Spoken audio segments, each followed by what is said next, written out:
Island Newfoundland से करीब 600 kilometre दूर। इसी जगह पर पानी की गहराइयों में टाइटैनिक का wreck भी मिलेगा जो कि दो हिस्सों में टूटा हुआ है। एक वो वाला हिस्सा दूसरा स्टर्न और दोनों करीब एक दूसरे से 800 मीटर दूर है। জয় হিন্দ দোস্ত, আমি কৌশিক সিংহ আর তোমরা দেখছো সর্দার 0.2। তো আবারও একটা নতুন ভিডিও নিয়ে ফিরে এলাম। ভিডিওটা হচ্ছে টাইটান সাবমেরিনের রহস্যটা কী, যে 2023-এ যে সাবমেরিনটা নষ্ট হয়েছিল তার রহস্যটা কী আজকে দেখব। আশা করি সবারই ভালো লাগবে। লাস্ট অবধি সবাই দেখো, লাইক কমেন্ট অ্যান্ড সাবস্ক্রাইব সবাই করো।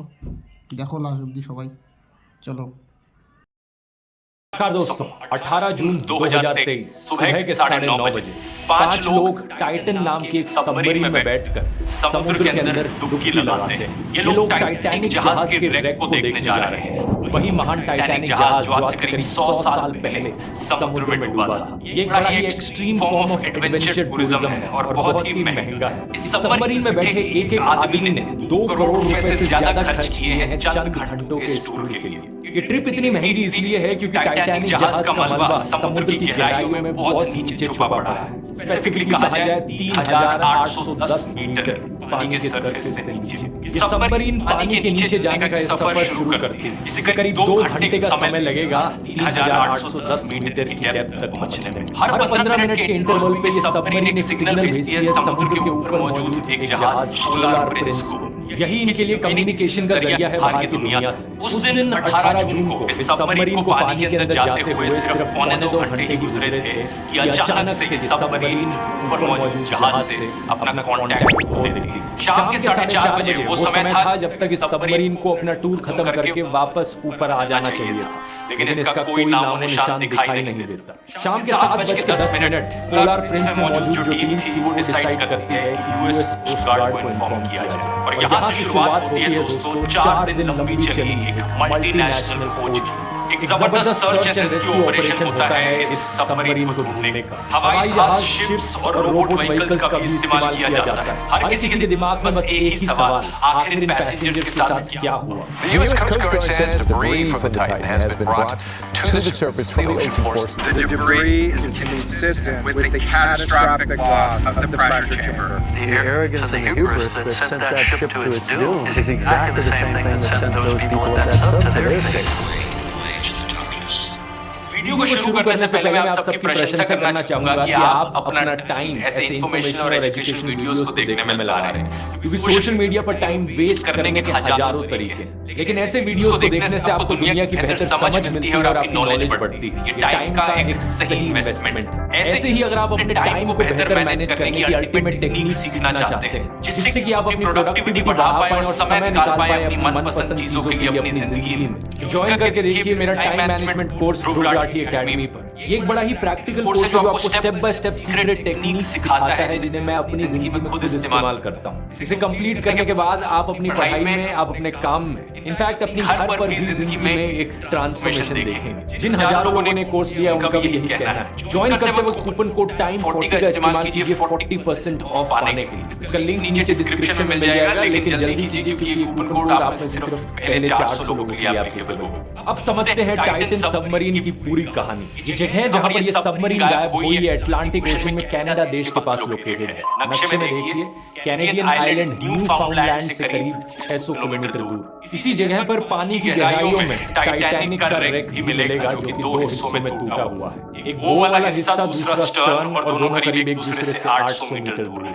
यहाँ ये जो टाइटन सबमरीन गायब हुई एक सबमरीन नहीं बल्कि एक सबमर्सिबल थी। ये दोनों शब्द एक दूसरे से बहुत मिलते जुलते हैं, तो अभी तक सिंपलीफाई करने के लिए मैं सबमरीन शब्द का इस्तेमाल कर रहा था, लेकिन एक बड़ा इंपॉर्टेंट डिफरेंस है इन दोनों शब्दों के बीच। सबमरीन्स में खुद की पावर होती है, वो एक पोर्ट का इस्तेमाल करके खुद से समुद्र के अंदर जा सकती है और खुद से समुद्र के अंदर से बाहर आ सकती है, लेकिन सबमर्सिबल्स ऐसा नहीं कर सकती। सबमर्सिबल को पानी के अंदर जाने के लिए, लॉन्च करने के लिए और वापस आने के लिए एक सपोर्ट शिप की जरूरत पड़ती है, एक जहाज जो पानी के ऊपर मौजूद है और चीजों को कंट्रोल कर रहा है।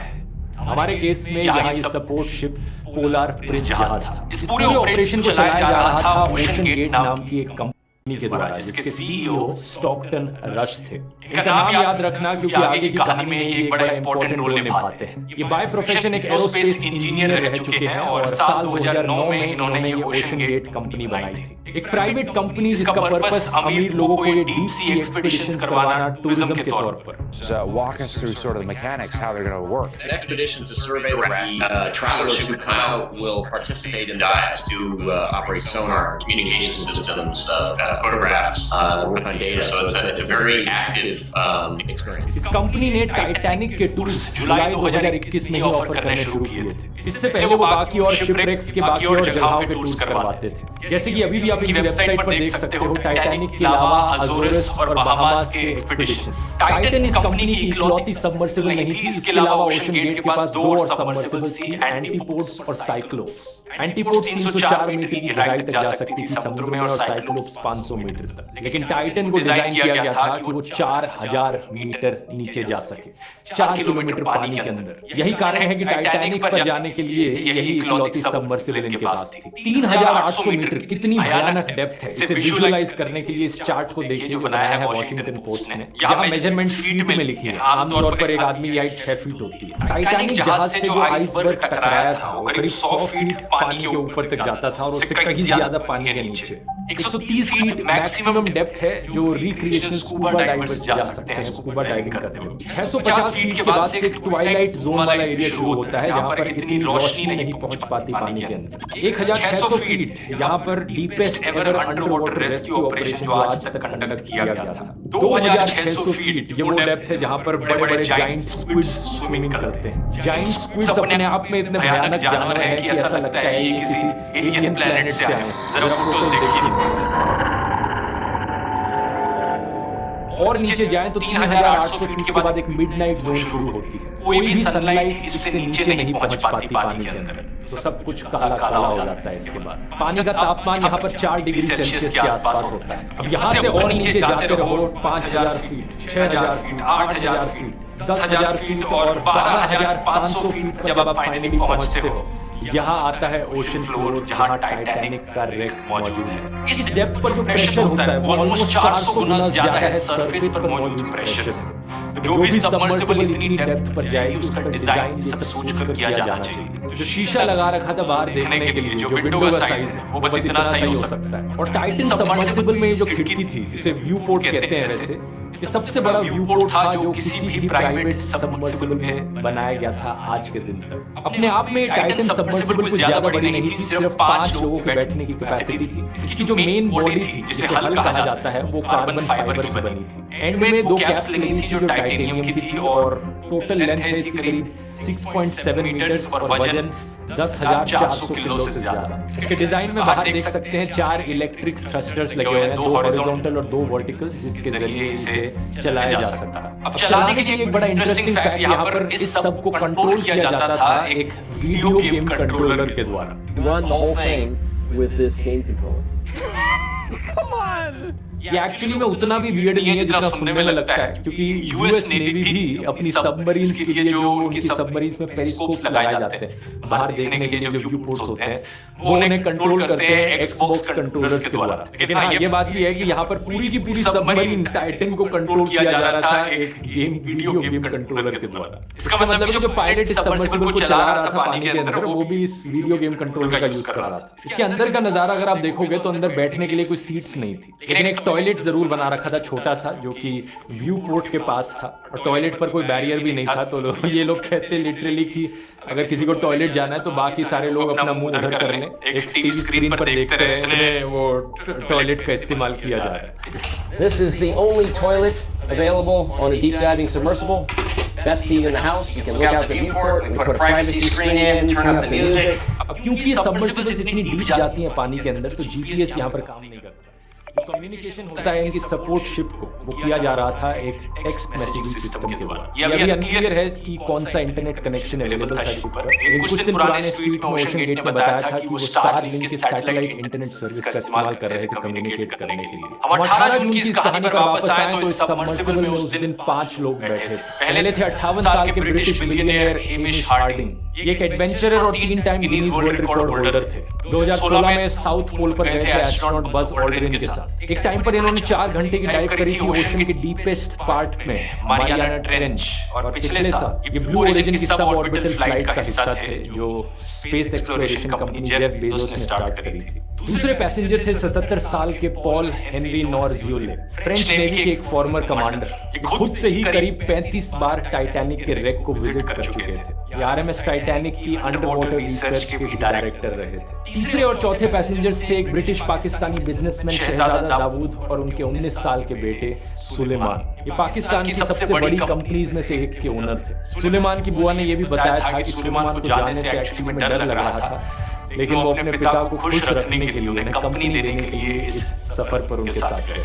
उस दिन जैसा मैंने बताया कि इनकी सबमर्सिबल हर 15 मिनट के इंटरवल पे कम्युनिकेट कर रही थी ऊपर मौजूद जहाज से। ये कम्युनिकेशन आना बंद हो जाता है 11:15 पर। इसके बाद कोई कम्युनिकेशन, कोई सिग्नल नहीं आता। इसके बावजूद भी एक्सपेक्ट किया जा रहा था कि 4:30 बजे जो टाइम था टाइटन के वापस रिसर्फेस होने का, उस टाइम पर ये वापस आएगी। क्योंकि अगर बाय चांस ये सबमर्सिबल पानी के अंदर ही फंस जाती तो एक तरीका था पैसेंजर्स के लिए अंदर से ही इसे टिल्ट करके आगे पीछे धकेल के वापस इसे ऊपर लाने का। ये किया जाता है बैलेस्ट को रिमूव करके। बैलेस्ट असल में स्टेबिलिटी प्रोवाइड करने के लिए एक बड़ा इंपॉर्टेंट हिस्सा होते हैं बड़े जहाजों का और सबमरीन्स का। अपने आप में ये बस हैवी वजन होते हैं और कुछ नहीं होता। इनकी मदद से सबमरीन्स पानी के अंदर डिसेंड कर पाती हैं। पहले के जमाने में पत्थर और सैंडबैग्स का इस्तेमाल किया जाता था बैलेस्ट के तौर पर, लेकिन आज के दिन जो सबमरीन्स हैं वो सिर्फ पानी का इस्तेमाल करती हैं। बैलेस्ट टैंक्स में पानी भरा जाता है जिससे कि वजन बढ़े और ये सबमरीन्स पानी के अंदर जाना शुरू। तो 4:30 बजे जब टाइटन वापस रिसर्फेस नहीं किया तो ऊपर बैठे जहाज में लोगों ने कुछ समय तक इंतजार किया और फिर 7:10 पर यूएस कोस्ट गार्ड को नोटिफाई कर दिया। इसके बाद शुरू हुई एक जबरदस्त race, the race against time. 96 घंटे सिर्फ 4 दिन की ऑक्सीजन सप्लाई मौजूद थी इस टाइटन में। तो अगर कोई रेस्क्यू ऑपरेशन यहाँ पर किया जा रहा था, उनके पास सिर्फ 4 दिन का समय था अगर वो पैसेंजर्स को जिंदा ढूंढना चाहते तो। अब अक्सर जहाजों में एक इमरजेंसी लोकेटर लगाया जाता है जिसे emergency position indicating radio beacon कहते हैं, EPIRB। इसकी मदद से इन वेसल्स को लोकेट किया जा सकता है, लेकिन टाइटन में ये नहीं लगा था। यहाँ पर एक और प्रॉब्लम ये थी कि अगर टाइटन वापस से समुद्र के सरफेस पर आ भी जाती तो भी अंदर बैठे लोग ऑक्सीजन की कमी से मारे जाते, क्योंकि अंदर की तरफ से इस सबमर्सिबल को खोलने का कोई तरीका ही नहीं था। सही सुना आपने, जो दरवाजा था इस सबमर्सिबल का उसे सिर्फ बाहर से ही बंद किया जा सकता था और बाहर से ही खोला जा सकता था। चाहे ये सबमर्सिबल पानी के अंदर हो या ऊपर हो, 4 दिन का समय यहाँ पर बहुत क्रिटिकल था। The crew closes the hatch from the outside with 17 bolts.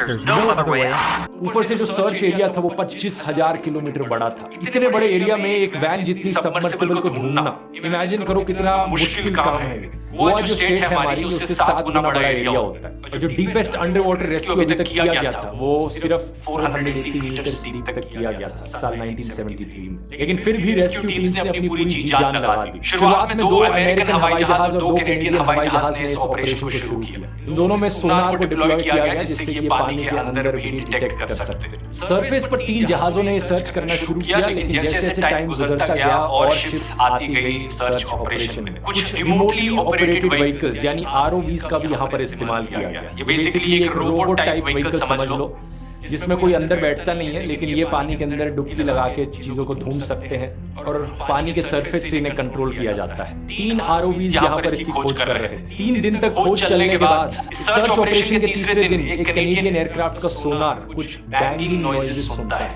आधे घंटे के इंटरवल्स में कुछ आवाजें सुनाई देती हैं, जैसे कि कोई दरवाजा मार रहा हो। बाद में यूएस कोस्ट गार्ड को भी आवाजें सुनाई देती हैं। फाइनली जाकर 22 जून को एक ROV जो ओशन के फ्लोर पर खोज कर रहा था उसे कुछ मलबा दिखाई देता है टाइटैनिक जहाज के बोझ से करीब 490 मीटर दूर। इसे देखते ही ये कंफर्म हो जाता है कि ये सबमर्सिबल टूटकर चकनाचूर हो चुकी है। जो लोग इसके अंदर बैठे थे वो सब अपनी जान खो चुके हैं। बाकी खोज करने पर टोटल में 5 डेब्री के पीसेस निकलते हैं।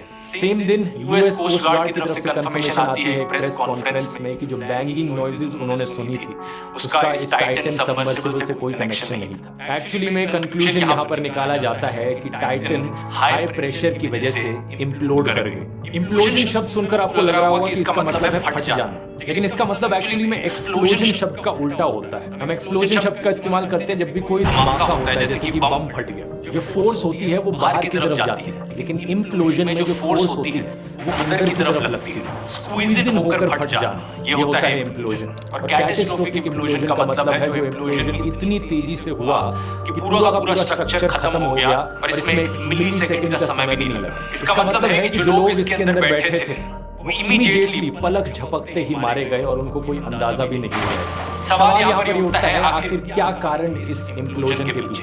असल में जो टाइटन की मेन बॉडी थी दोस्तों, जैसा मैंने बताया, वो कार्बन फाइबर की बनी थी। लेकिन आमतौर पर जो सबमरीन्स और सबमर्सिबल्स बनाई जाती हैं वो स्टील, टाइटेनियम या एल्यूमिनियम की बनाई जाती है। टाइटन का ये कार्बन फाइबर का डिजाइन एक एक्सपेरिमेंटल डिजाइन था। समुद्र में इतनी नीचे कार्बन फाइबर की प्रॉपर्टीज कैसी काम करेंगी आज तक किसी ने ढंग से टेस्ट नहीं किया। और इस डिजास्टर को देखकर हम कह सकते हैं कि कार्बन फाइबर एक सूटेबल मटेरियल नहीं है इस यूज केस के लिए। यही चीज कही ओशन एक्सप्लोरर रॉबर्ट बैलर्ड ने, वो इंसान जिन्होंने टाइटैनिक जहाज की रेक को डिस्कवर किया था साल 1985 में। इन्होंने कहा कि हमने हजारों डाइव्स करी अलग-अलग व्हीकल्स में समुद्र के इतने अंदर जाने के लिए, लेकिन आज तक हमने कभी कोई व्हीकल नहीं खोया। ये पहली बार हुआ कि कोई सबमरीन या सबमर्सिबल इस तरीके से इम्प्लोड हो गया। If you look at our history, it's safer to be in a submarine like Alvin, that I spent many years in, than driving on I-95. James Cameron जो फेमस टाइटैनिक और अवतार फिल्मों के डायरेक्टर हैं, ये खुद बहुत बारी जा चुके हैं डीप सी में अलग-अलग एक्सपीडिशंस में। इनका भी यही कहना था कि जो कैप्स जो टाइटेनियम की बनाई गई थी वो अभी भी इंटैक्ट पड़ी है सी फ्लोर पे, उन्हें कुछ नहीं हुआ। लेकिन जो कार्बन फाइबर की मेन बॉडी थी वही अब टुकड़ों में बिखरी पड़ी है। इन्होंने बहुत स्ट्रांगली क्रिटिसाइज किया टाइटन को, ये कहते हुए कि यहाँ पर सेफ्टी रेगुलेशंस फॉलो ही नहीं किए गए। और ओशन गेट कंपनी के सीईओ के आप पुराने इंटरव्यूज देखोगे तो यही चीज आपको बार-बार सुनने को मिलेगी। 2019 में स्मिथसोनियन मैगजीन में एक लंबा आर्टिकल छपा था जिसमें ये इनके सीईओ ओशन गेट कंपनी की बात कर रहे थे। इन्होंने कहा कि US passenger vessel safety act of 1993 was needlessly prioritising passenger safety over commercial innovation. इन्हें लग रहा था कि ये जो एक्ट है ये फालतू का है, इसमें इतनी सेफ्टी पर ध्यान देने की जरूरत नहीं है। पिछले साल एक और इंटरव्यू में इन्होंने कहा था, at some point safety just is pure waste. I mean if you just want to be safe, don't get out of bed, don't get in your car, don't do anything. At some point, safety just is pure waste. I mean, if you just want to be safe, don't get out of bed, don't get in your car, don't do anything. इसके बाद ये कहते हैं, I've broken some rules to make Titan. I think I've broken them with logic and good engineering behind me. I broke some rules to make this. I think I've broken with logic and good engineering behind me. Carbon fiber, titanium. Rule ये कहता था कि carbon fibre और titanium का नहीं इस्तेमाल करना, लेकिन इन्होंने इस्तेमाल किया, रूल तोड़ा, जानबूझकर किया। स्टॉकटन रश जानते थे कि वो यहाँ पर एक एक्सपेरिमेंट कर रहे हैं जो बहुत खतरनाक हो सकता है। जनवरी 2018 में ओशन गेट के director of marine operations David Lochridge ने एक्चुअली में सेफ्टी कंसर्न्स बताए थे टाइटन सबमर्सिबल के बारे में। लेकिन जब ओशन गेट ने नहीं सुनी तो ये कोर्ट में गए इस चीज को लेकर। कोर्ट में इन्होंने कहा कि एक सेफ्टी असेसमेंट और सर्टिफिकेशन कराई जानी चाहिए सबमर्सिबल की, लेकिन ओशन गेट ने मना कर दिया। इनका कहना था कि इस कंपनी को सेफ्टी पर पैसे स्पेंड करने में कोई इंटरेस्ट नहीं था। इनकी ये जो लीगल बैटल चली थी कोर्ट में, इवेंचुअली इसमें एक सेटलमेंट हो गई थी 2018 में आगे चल। लेकिन 27 मार्च 2018 कुछ 36 लोगों ने स्टॉकटन रश को एक चिट्ठी लिखी थी। चिट्ठी को लिखने वाले industry leaders, deep sea explorers, oceanographers ऐसे ऐसे लोग थे और इन्होंने कहा था कि ये जो एक्सपेरिमेंटल अप्रोच तुम कर रहे हो, क्वालिटी चेक नहीं करा रहे हो चीजों का, इसकी वजह से भयानक हादसा देखने को मिल सकता है किसी दिन। मार्च 2018 एक और डीप सी एक्सप्लोरेशन स्पेशलिस्ट ने मेल लिखी थी इनके सीईओ को, सेफ्टी को लेकर थोड़ा कंजर्वेटिव रहो। इन्होंने लिखा था तुम अपने आप को और अपने क्लाइंट्स को डेंजर में डाल रहे हो। टाइटैनिक तक पहुंचने की दौड़ में तुम वही उसका फ्रेज दोबारा से रिपीट कर रहे हो, शी इज अनसिंकेबल।